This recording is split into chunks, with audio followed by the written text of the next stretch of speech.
জি। আমরা উল্লেখযোগ্য পয়েন্টগুলো আপনার থেকে পেয়েছি। আপনি বলবেন আপনার দীর্ঘ জীবনের, আপনি বাংলাদেশের সবচেয়ে বড় প্রতিষ্ঠান ইসলামিক সেটির প্রিন্সিপাল হিসেবে আছেন।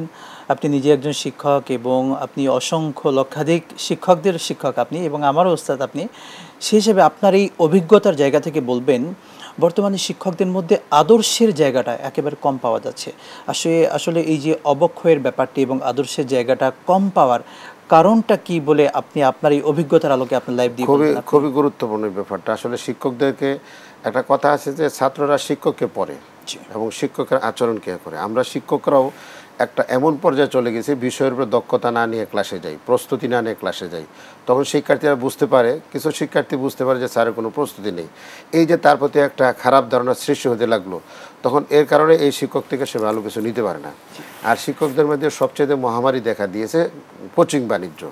এই কোচিং বাণিজ্য করে প্রাইভেট পড়ায় দেয় শিক্ষকের একটা মান। একজন শিক্ষককে ছাত্র সম্মান করবে, কিন্তু এই সম্মানিত ব্যক্তিরা যখন শিক্ষকের কাছে টাকা, ছাত্রদের কাছে টাকা চায়, টাকার জন্য তারা টাকা দেয়, আরও বিভিন্ন ধরনের কী করে হ্যারাসমেন্ট তাকে করে, তখন কিন্তু এই শিক্ষার্থী শিক্ষকের প্রতি শ্রদ্ধাটা এটা শেষ হয়ে যায় এবং তার গার্জিয়ানও শ্রদ্ধা শেষ হয়ে যায়।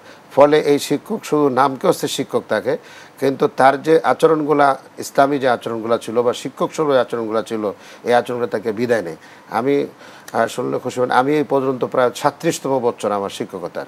আমি কিন্তু এমনি টিউশনি করি নাই কোনো সময়, লেখালেখি করেছি, পাঠ্য বই লেগেছে। কিন্তু আমাদের দেশে এটা খুবই, এখন তো এটা একটা পেশায় হয়েছে। সরকার ঘোষণা দিচ্ছে যে টিউশনি করা যাবে না, প্রাইভেট পড়ানো যাবে না, কিন্তু এটা পড়াচ্ছে। এটা দিয়ে আসলে শিক্ষকদের নীতি নৈতিকতার দোষ নেমে গেছে এখানে। আর পাঠ্যক্রম আমাদের যেটা এখন, এটাও আসলে একটা শিক্ষার্থীদেরকে একবারে মানে পারফেক্ট করার মতো না। যেমন কিছু কিছু আপনি কিছুদিন দেখেছেন যে শিক্ষক নাচানাচি করে, তো শিক্ষক শিক্ষার্থীদের সামনে যদি নাচানাচি করে, তো এই শিক্ষকের তো কোনো মানে তার যে একটা ভাব গম্ভীর্য শিক্ষক ছাত্ররা তার কাছে এটা থাকে না। শিক্ষকের এমন কিছু পোশাক দিয়ে কেমন শিক্ষক পরে, আমার মনে আছে আমাদের প্রতিষ্ঠানে আমাদের ইংরেজি শিক্ষক একবার সে গেঞ্জি পরে আসছিল, কিন্তু ওই দিন ঘটনাক্রমে আমাদের চেয়ারম্যান সব ঢুকলো এবং তাকে বের করে দিয়েছে, তুমি শিক্ষক, গেঞ্জি পরে তুমি আসছো কেন।